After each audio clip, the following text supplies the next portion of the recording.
Good evening, everyone. I am so glad that you could join us this evening.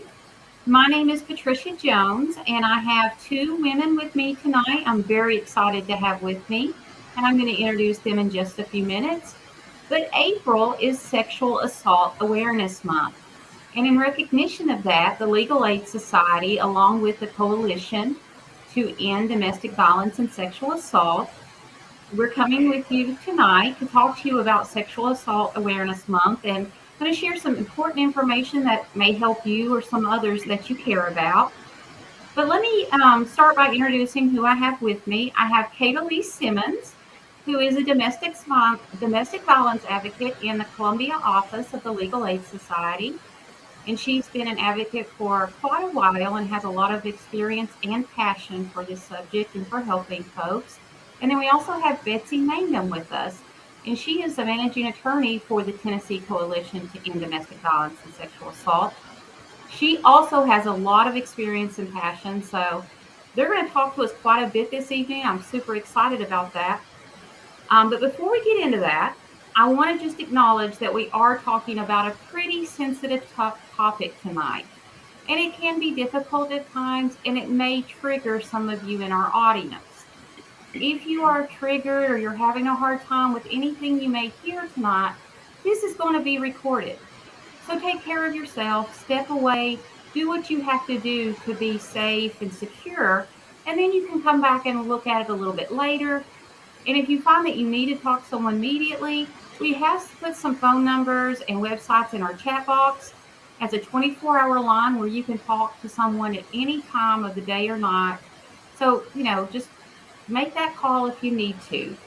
But if you're in a really unsafe situation and you need to get out of that situation immediately, please call 911. 24-hour hotlines are not a replacement for that.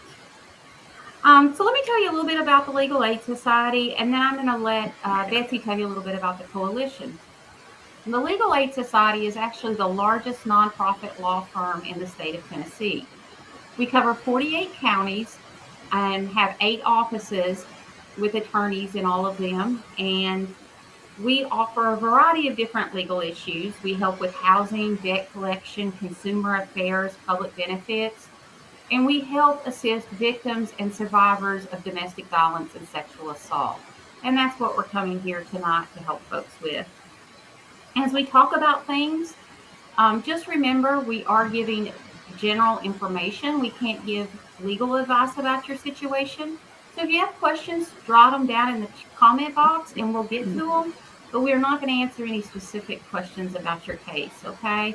But there will be something that I'm going to share with you in a few minutes where you can come and talk to us about your case if you're interested in that. But to find more about the legal aid, you can look at our website at las.org. And now I'm going to let Betsy tell you a little bit about the coalition. Hi, I'm Betsy Mangum. Like I said, I'm the coalition's attorney for their sexual assault legal clinic. The coalition has been around since about the early 80s, and we have lots of different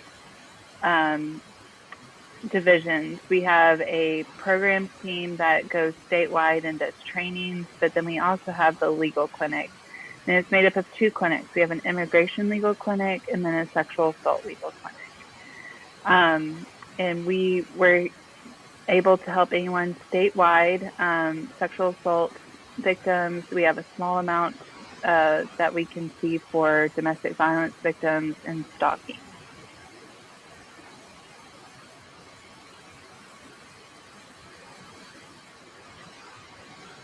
Sorry, guys, I was on mute. But as I was saying, between the Coalition and the Legal Aid Society, we have a lot of resources, and we are free, so there's no charge to come talk to us.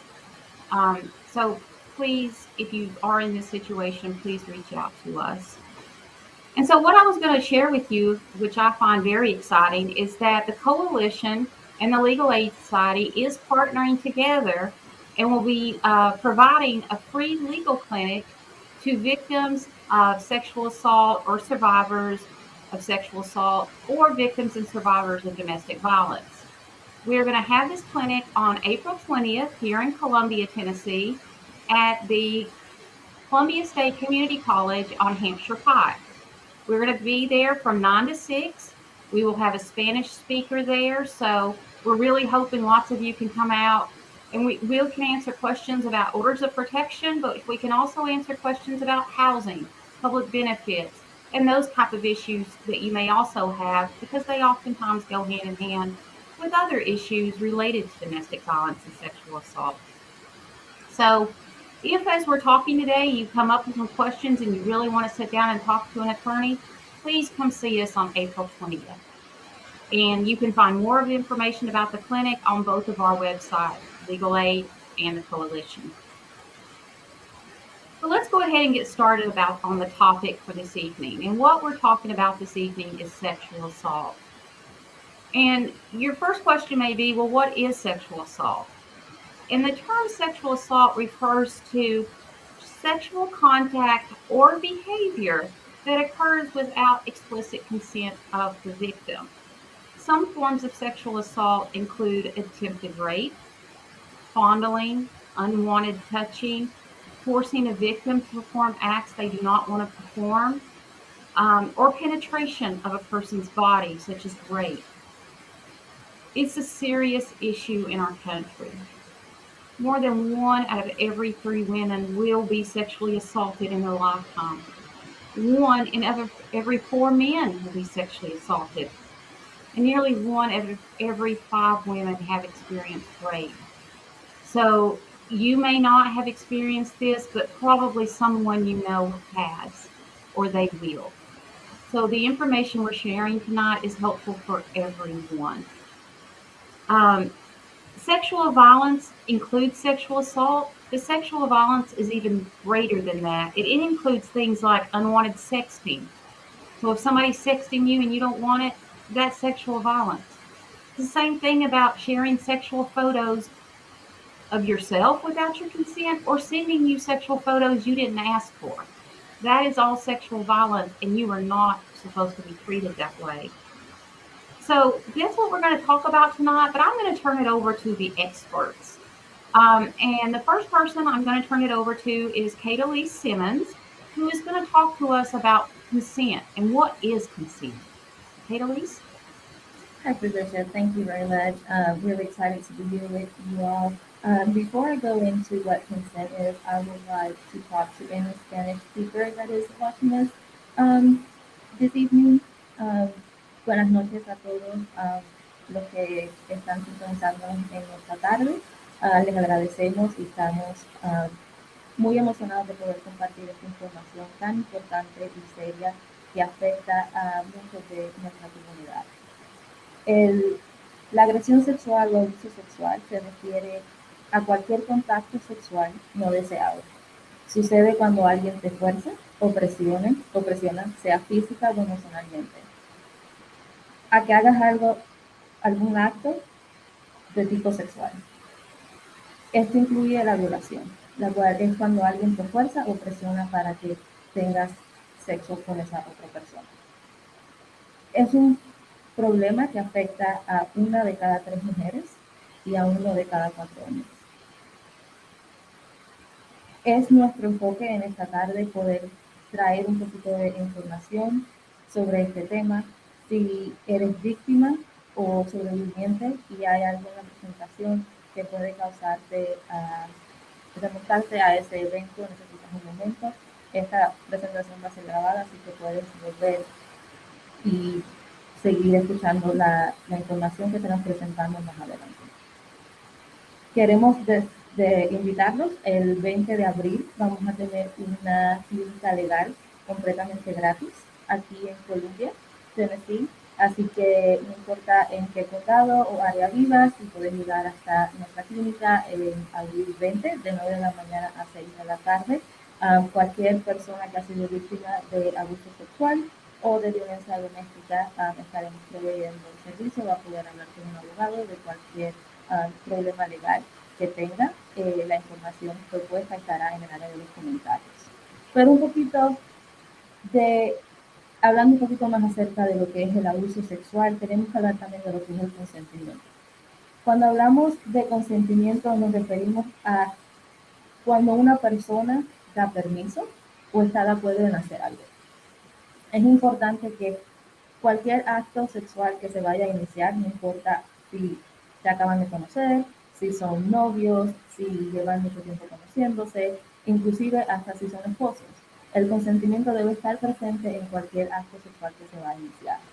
Es importante que cuando usted pregunte por el consentimiento tenga en consideración que tiene que ser específico en lo que va a pasar. No omitir ningún detalle, nada. Que la otra persona esté clara, su pareja esté clara del acto que va a iniciar. Asegúrese de que el consentimiento sea voluntario, refiriéndose de que esa persona no se sienta presionada de ninguna manera, no se sienta amenazada de ninguna manera, y que debe también sentir que si en algún momento tiene que decir que no porque no se siente cómoda, lo puede hacer, sin miedo a que haya alguna repercusión o que le pueda pasar algo, que pueda sentirse cómoda de decir que no. Esto también traslada no solamente en el consentimiento de persona a persona, sino también cuando estamos en el área digital, que refiriéndose a cualquier interacción sexual que pueda ocurrir a través de cualquier pantalla, a cualquier teléfono, de cualquier medio social. Cualquier interacción sexual que ocurre a través de las redes o plataformas digitales requiere tener el consentimiento de la otra persona involucrada. Si esto no sucede, estamos hablando de una situación de abuso sexual. Pero ¿cómo podemos asegurarnos que no estamos involucrados o cayendo en esta situación? Primero se debe pedir permiso antes de enviar cualquier mensaje explícito o de textos de contenido sexual. O si tiene algún video, alguna foto, debe primero tener el consentimiento de esa persona que usted lo va a enviar. No pedirlo después de haberlo enviado, sino antes. Debe respetar la decisión de la otra persona, aun si la decisión es que no. Aun si esa persona dice, no consiento a tomarme esa foto, no me interesa, debe respetarlo y no enviarlo como quiera. Entienda que no todo el mundo tiene los mismos límites o valores personales en cuestión cuando hablamos del ámbito sexual. Así que esos límites se deben respetar. Quizás esa persona no comparte los mismos que los suyos, no por eso usted debe seguir porque usted piensa que es correcto, sino respetar los valores de sus compañeros. Y siempre, en cada interacción es importante que usted tenga el consentimiento. No importa si anteriormente esa persona ha dicho que sí, si esa persona ha consentido a que se pueda hacer, sino que siempre que se vaya a iniciar una interacción sexual o una actividad sexual, debe tener el consentimiento de esa persona. Esto es fundamental para cualquier relación, aun si se trata de una relación matrimonial. Aún en el matrimonio puede ocurrir el abuso sexual. Es importante que su pareja siempre consienta cualquier actividad, relación sexual y se sienta cómoda también en decir que no. Si no es así, estamos hablando de una situación de abuso sexual. It's very important that when we talk about what is sexual violence and sexual assault, we also talk about consent. But what is consent? Consent is given permission for something to happen or agreeing to doing something. When we talk about sexual violence, sexual abuse, we have to talk about how can I know that I'm asking the proper way for consent. And there's three things that we need to consider.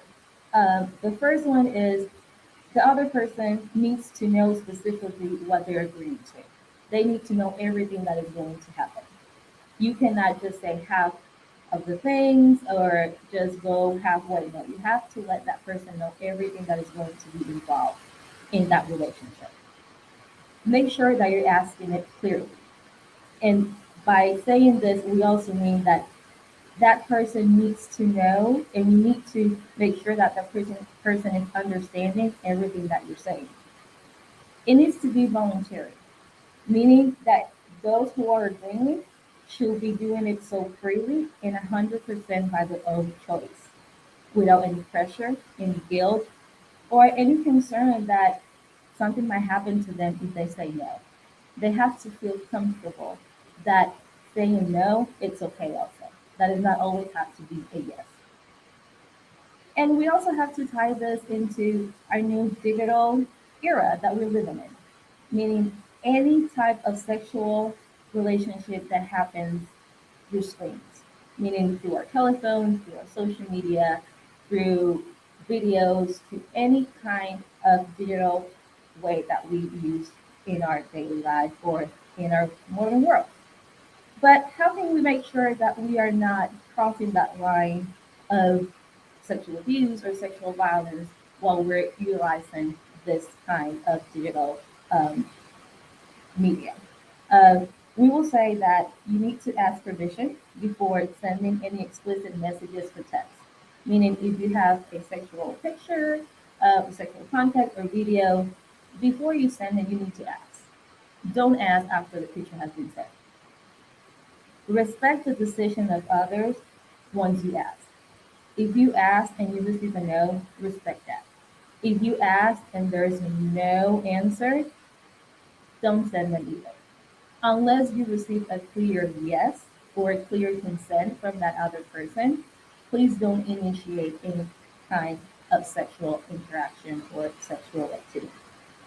Understand that everyone has boundaries different from you. That could be by meeting in real life if you're getting to know that person through a dating app. They might have they might view digital activities different from you, and you have to respect that. And most important, you need to know what their views are. And most important, ask if time. Just because one time they agreed to send for you to send a picture or a video or send a sexual message or something like that, just because they say yes one time, it doesn't mean that it's going to be yes all the time. So make sure that each time you are asking, Hey, even if Elise. your partner has agreed to do something sexual before, they are not obligated to agree to do it again. So this goes into any level of relationship. It can be between somebody that you just met, or it can be your spouse. Because even in marriage, sexual abuse can happen. Any relationship, any sexual relationship or activity that we initiate, we need to make sure that the other person agrees to it and that we have consent from the other person. Now, So, hey, Elise, can I ask yeah, you a go ahead. question? Yeah. So, if someone has consented to receiving these type of text messages or receiving certain photos, but then they no longer want to receive them, can they withdraw their consent? And how should they do that? Yes, very important. Consent can be withdrawn at any point of the relationship or activity, even if they had said yes in the beginning. But along the way, just like you say, they receive the photo or they're in the middle of the sexual activity and they don't feel comfortable with it, you can that person should be able to say no. I don't want any more pictures, I don't want you to say any more. Consent can be withdrawn at any point. Thank you. Very welcome. And I will turn it out to Miss Betsy that she has more helpful information. And Betsy, are you going to talk to us a little bit about rape kits and what they are? Correct. Okay. So a lot of times, if you are sexually assaulted, I know we're always you're in that trauma brain. You're like, what just happened? What do I do? Sometimes people don't think that one of the best things you can do is go get a rape kit done. Rape kits they're medical forensic kits that take swabs and try to preserve physical evidence in the event you want to prosecute later on. So the kits, there's inside the kits, there's going to be swabs. There's going to be questions of, what happened throughout the night, throughout the incident, and those are going to help preserve evidence in the event that you want to prosecute for the crime. Where can somebody get one? So that's a little tricky. It depends on where you live. So we're lucky here in Nashville to where there are multiple hospitals in the area that have SANE teams. And a SANE team is a sexual assault nurse examiner. These are people who are specifically trained to give sexual assault exams or rape kits. Technically, a doctor can do these kits if they're in the ER. So if you go to an ER, they probably have one, they know what to do with it, or they can send you to a place where they know there's a SANE team.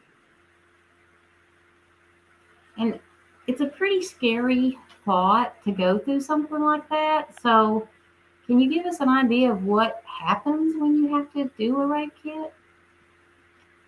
So most of the time when you show up, once again, depending on county, depending on the area you're in, if you report to a hospital or to a clinic and ask for a rape kit, you'll be met with an advocate, a SANE nurse or a doctor, and if you request one and if you want one, someone from law enforcement. The SANE will ask you a series of questions about your history, what you're allergic to, kind of what happened that night. And it's your choice whether or not you can answer it. You can consent or not consent to any of these parts of these exams. They'll take your temperatures, your vitals, and then most importantly, they'll take swabs. And depending on where you've told them you were touched, where you were penetrated, they will swab those areas in an attempt to get DNA. Sometimes they'll take your clothes. Sometimes if you have bed sheets or towels or something else that could possibly have evidence, they'll bag those as well. They'll give a full body scan to make sure everything's okay. If you have a concussion, if you were strangled, there's a whole protocol about that. And then they will also give you medicine to help prevent getting STIs, and also a Plan B pregnancy pill. So do you have to have the police there? Because I'm thinking some people wouldn't want to. Right. So you do not have to have police there. The time your first contact, they'll can follow you to the ER or they call because they it's your choice whether you want to have police involvement. Don't have involvement. They'll do what's called anonymous reporting, where inside the rape information will be in there, but sealed, and it will be assigned number and by the police department until you choose to prosecute. So not it's safe if you feel like you want, you're in the space where you're working through everything and at a place to continue on the process. That's the process.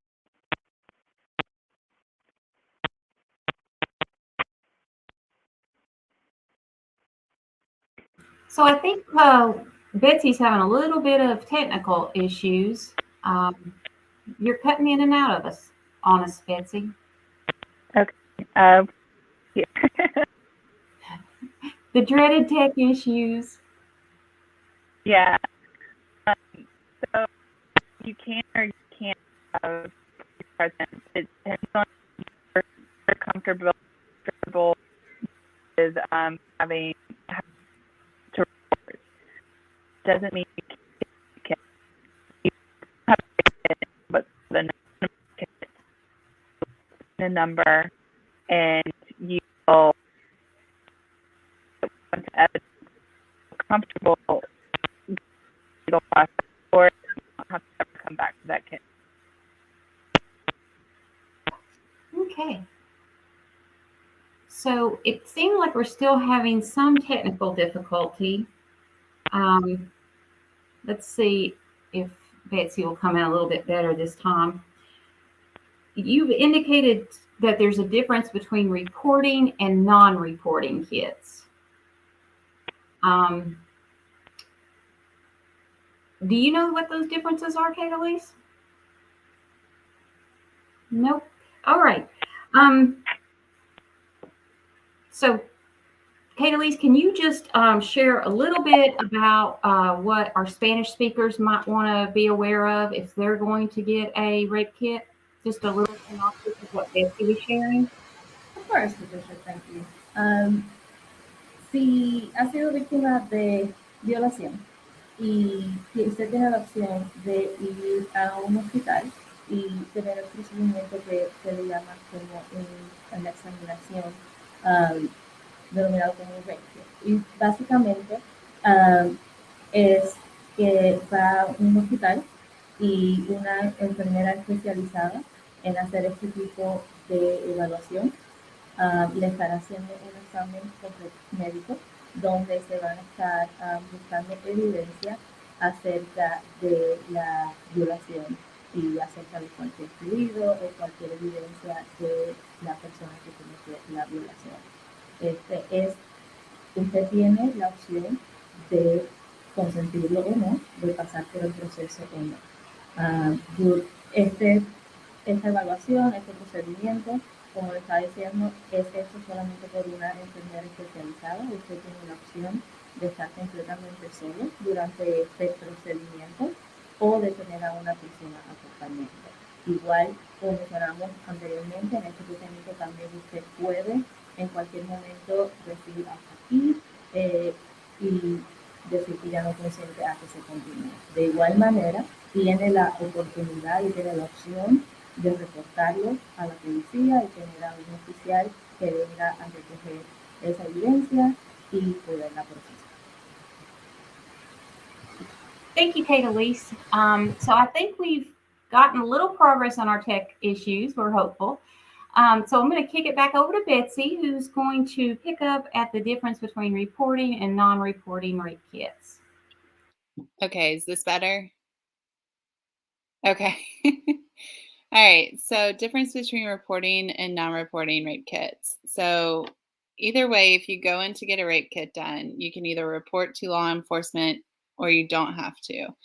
If you don't have to, they will assign a number to your kit where it will be stored in evidence to where in the future, if you feel comfortable, you're in a right headspace to prosecute, they'll go and take that kit and then have it processed and start the prosecution criminal case.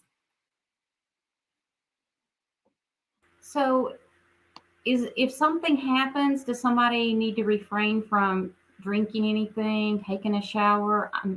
Does it matter? Okay, so that is kind of a myth. It's not necessarily true because we don't want to keep people away from coming in and getting a kit done. It's best if you don't eat, drink, shower, use the restroom, but that's sometimes not possible. So depending on a time period from the assault and what type of assault it is, you have certain categories of hours to where collection of evidence is possible.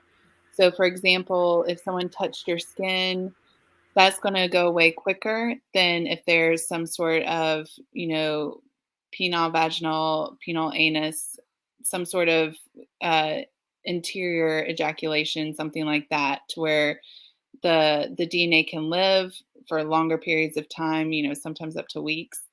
So it just depends. But for anyone who's been assaulted and you want to play it safe, go in and get a rape kit. It doesn't even, even if you don't get evidence collected, You still get STI treatment. You still get a full body treatment to see if there's any bruises, any concussions, anything like that.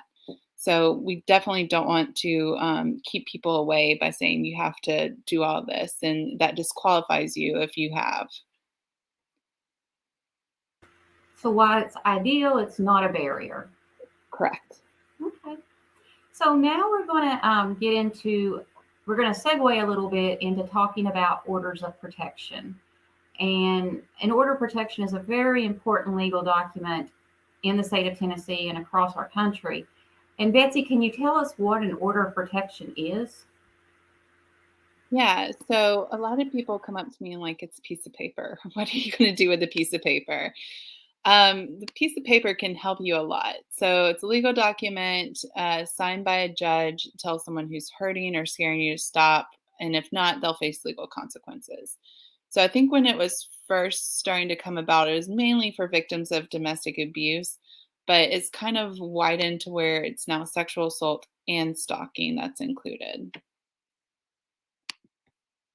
And what's the benefit of getting an order of protection if it's a piece of paper? Right. So filing for an order of protection, you first of all, your abuser knows to stay away from you. He knows, she knows that there's a legal consequence if they contact you, if they get someone to contact you. But also, what's interesting is that in orders of protection, you can ask for a lot more. Specifically, if you're in a domestic violence relationship, you don't have to do that and then immediately go into a divorce to think about, well, how am I going to get child support? How am I going to keep my house? All of this can be done in an order of protection for you immediately in a few weeks. So that's something special that orders of protection can do. Another thing is, and this is where the punch comes from this piece of paper. If that abuser violates it, you immediately call the police. Tell the police that they have an order of protection against them. It's in a database. The police can immediately go and arrest them for a violation. And so that's kind of different from 10 years ago. It used to be that if you didn't have that piece of paper with you, then calling the police wasn't as helpful. But now you're telling us it's in a database. Yes, it is. And it's also helpful, to keep copies of that to give to your school. If you have children that are included underneath that order of protection, give it to your kids' school, give it to your work. So it's widely known if you have that, but it's also going to be in a police scanner. They're going to look it up on the computer in their patrol car. It's going to be there. Okay. Another interesting thing too is that it can be carried, across state boundaries. So say if you move somewhere, it's still going to be in place.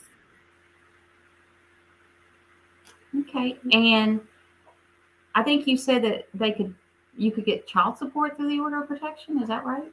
Right. So you can go in front of the judge when you have your hearing. You can ask for child support. You can ask for custody of your pets. You can ask for possession of the home. So it really is focused on these people living with an abuser or in a relationship with an abuser where it's more interconnected than just a one-time violence. Okay. So how would somebody get an order of protection? So once again, that's going to differ by county, depending on what organizations are available.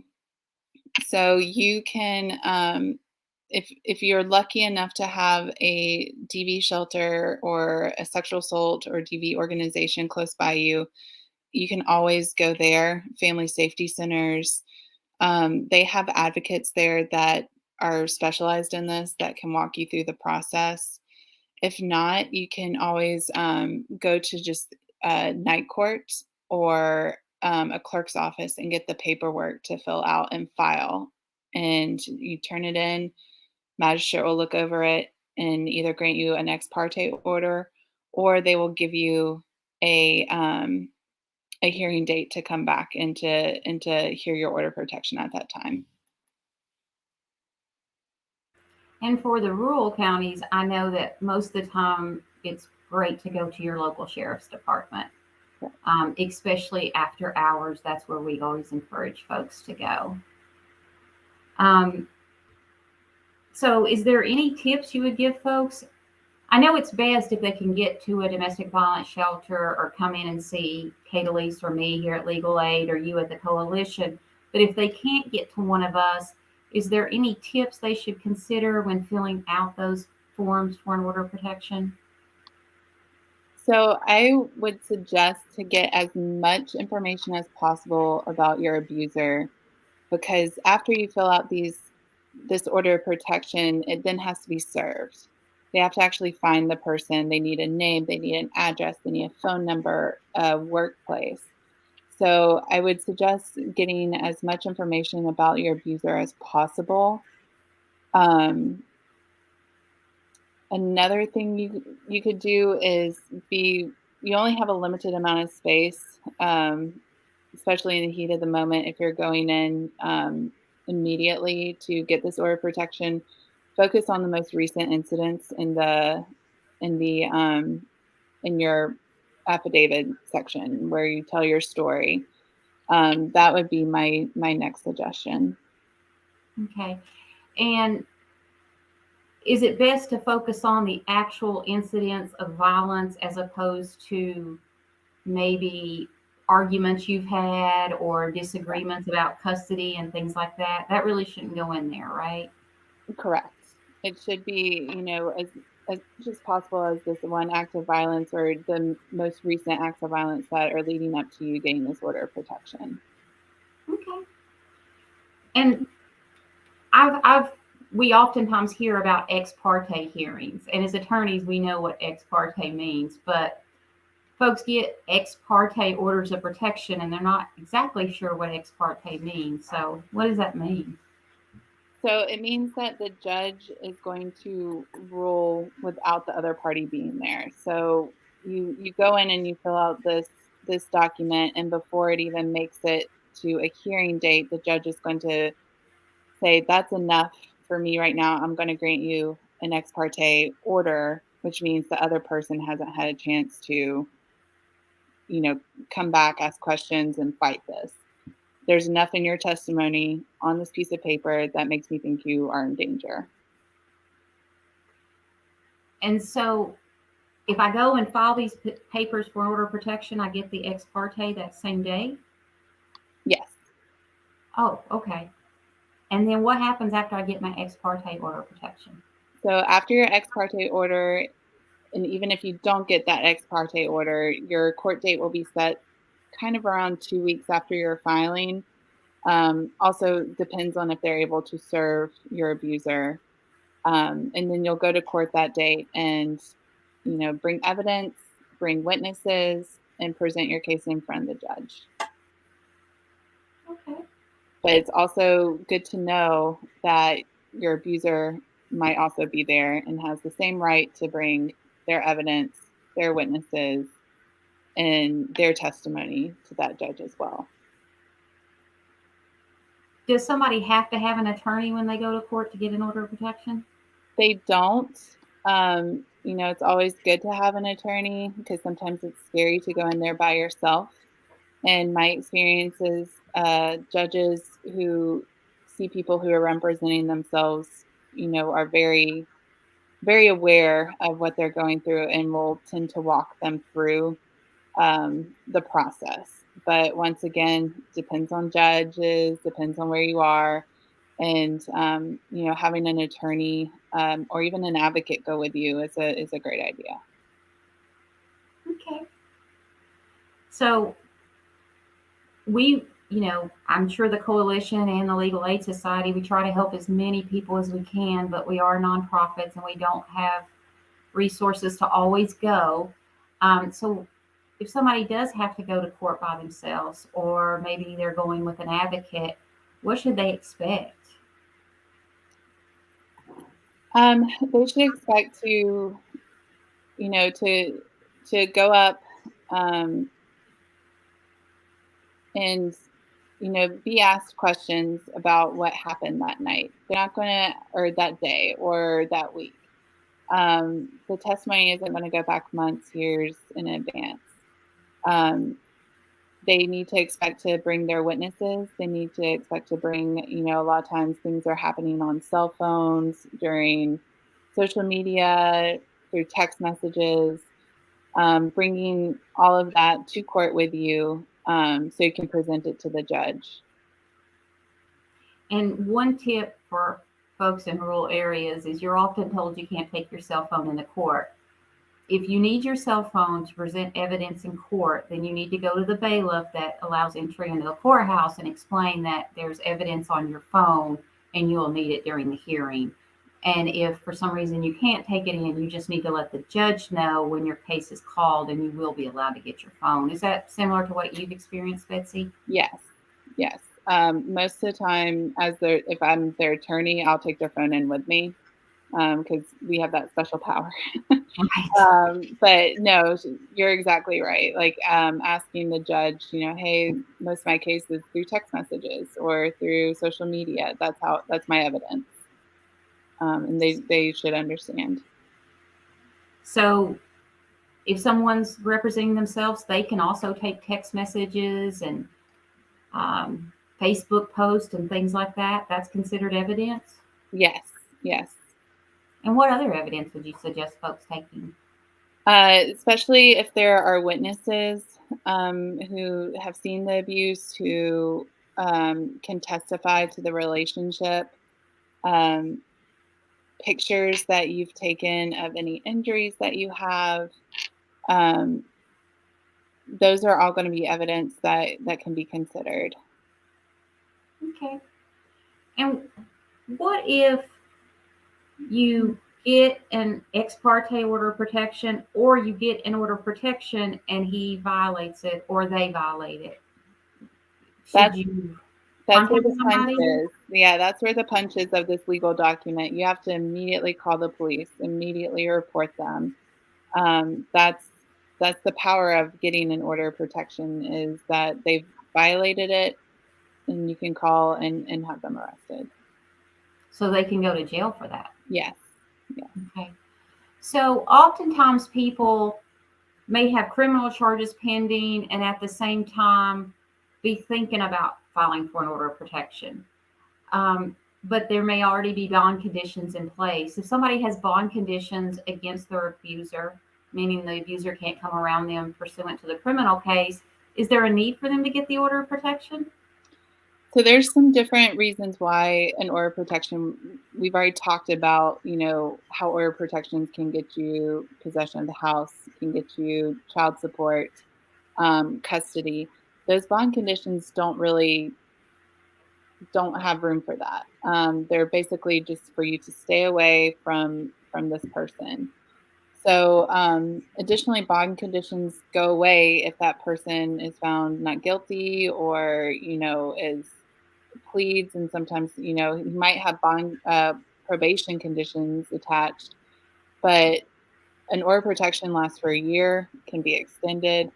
So it gives a little bit more time than what those bond conditions might allow for. And if I get a 1-year order of protection or someone gets a 1-year order of protection and something happens in the 11th month and the abuser violates it, it is grounds to get that extended. And how would somebody go about getting it extended? You would have to file again to get it extended and appear in front of a judge with, evidence that they violated it. Okay. So what else do we need to know about orders of protection, Betsy? I would just say that don't mischaracterize it. Yes, it's a piece of paper, but there is a lot that can be done with it.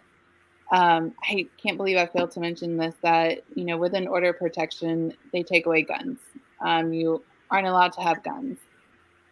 This is huge, I think, in Tennessee, because everyone has a gun. So I think for victims of violence, that's an extra lethality, is if your abusive partner has a gun, this protects you from that as well. I can't believe I forgot about that. That's massive. So I apologize for that. What about how much does it cost for me to get an order of protection or for somebody to get an order of protection? It is written in the statute that order protections are free. So even if you file it, it's dismissed, or you don't show up, you should not be charged for that order of protection. That, the reasoning for that is we don't want to hinder people coming forward. We don't want to keep, victims silent. Even if you file multiple orders of protection, you should not be charged for any of them. Okay. I think there's maybe, rare cases where it's proven that they are filing those orders of protection for malicious reasons. Those are probably the only way you could get, charged with the bill.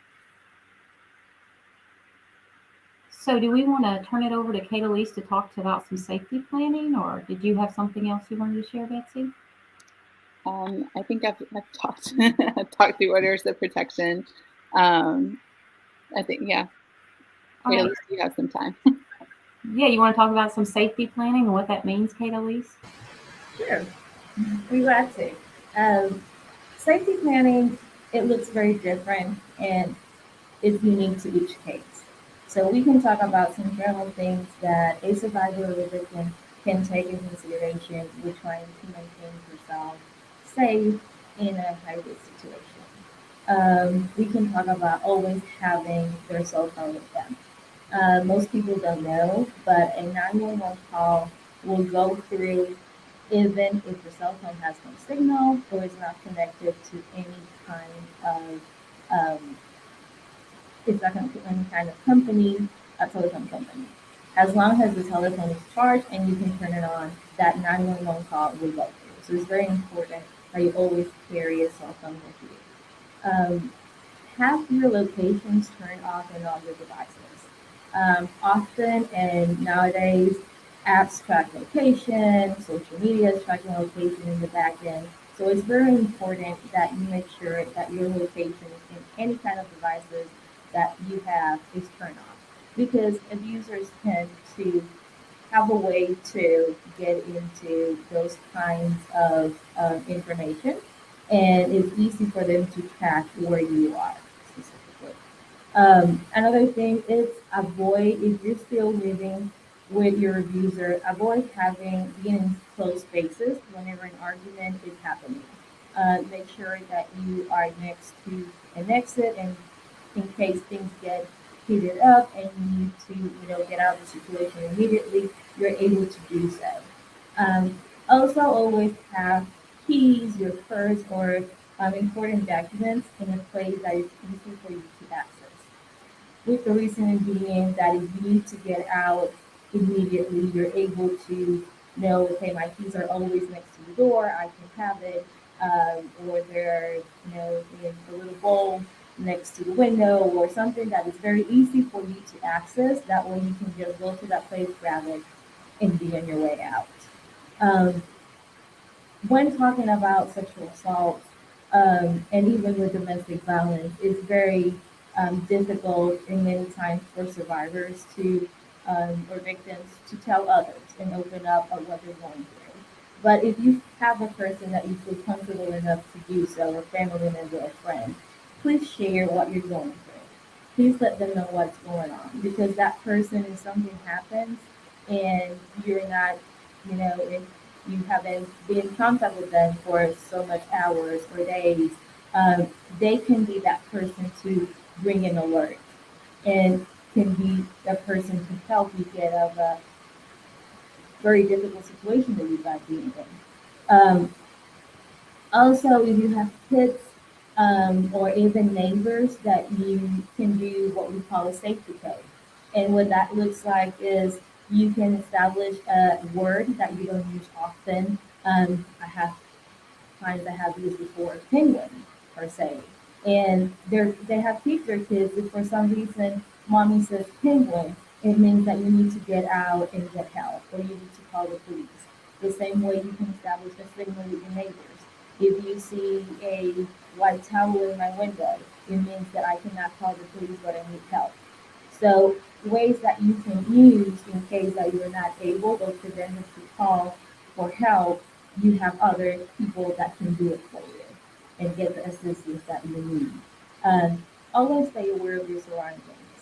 Um, and please don't hesitate and reach out for help. Like you have mentioned through the presentation, you do have the power to decide if you want to report it or not.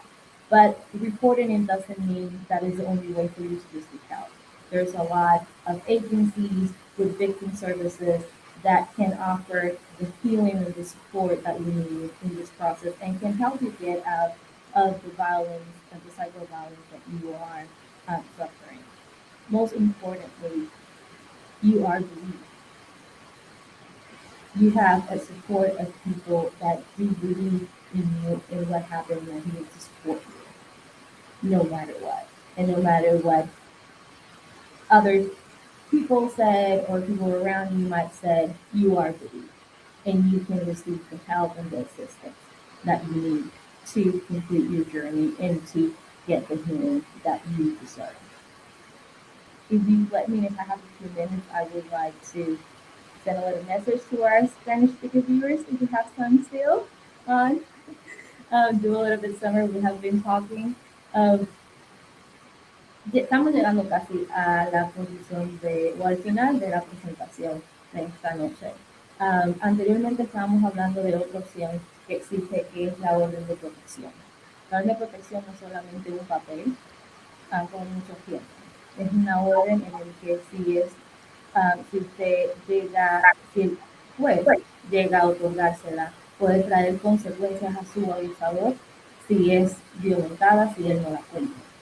Si usted cree que necesita una de protección, por favor no dude en llamar a la corte más cercana o a la agencia que provee servicios a víctimas o sobrevivientes más cercana. Puede contactarse también con nuestra agencia y con mucho gusto le podemos dar toda la información que necesite.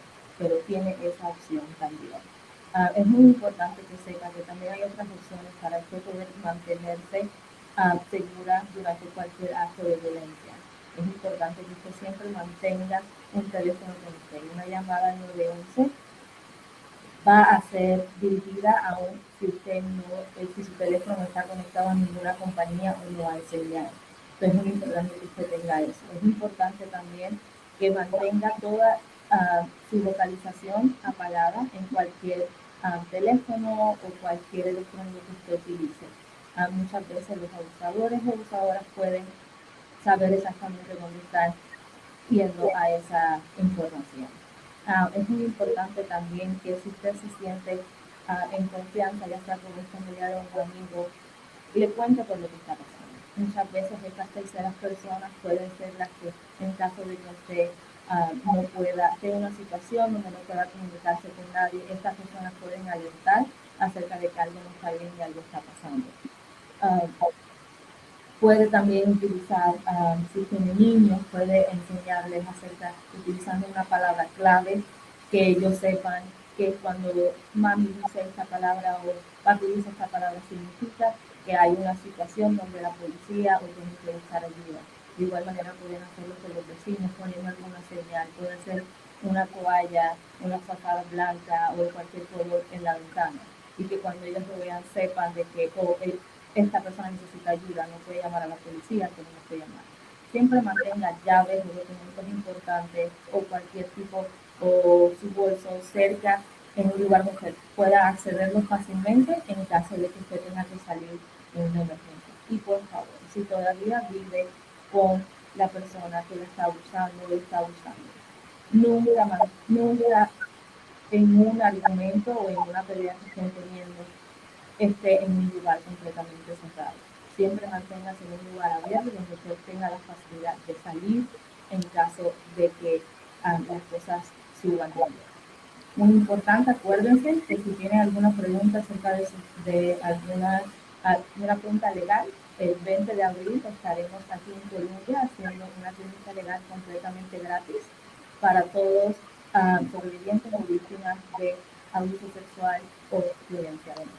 Y siempre puede cualquier duda o pregunta que tengan, puede comunicarse con nosotros y con mucho gusto lo vamos a atender. Y allá en la clínica vamos a tener también personal que va a hablar español, así que pueden venir completamente y le vamos a atender en nuestro idioma.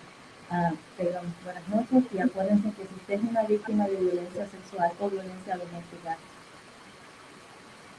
no está solo. Y hay personas que sí creemos y que sí confiamos en que podemos poner un alto a la violencia doméstica. Y muy importante, no es tu culpa. Y se puede salir del ciclo de violencia.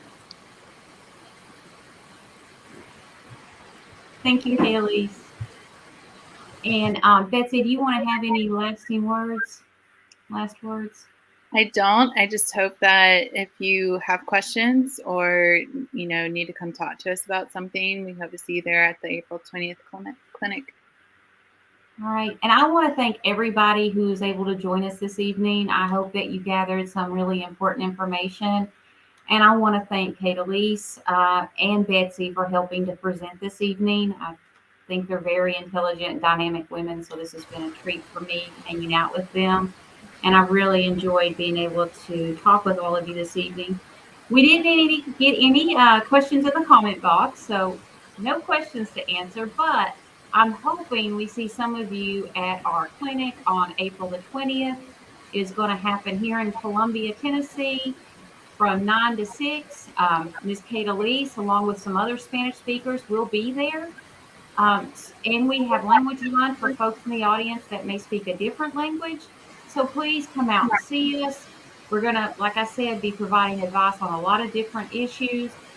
And if you ever find yourself in need of assistance because of sexual violence or domestic violence, please contact your local DV shelter, the coalition, or the Legal Aid Society. But please know there is help out there, and we will help you find that help if you need that. So with that, that'll bring us to the end of our presentation. Thank you again for joining us this evening. I hope you have a wonderful Friday. It is Friday Eve. So thanks, everybody. Have a great evening.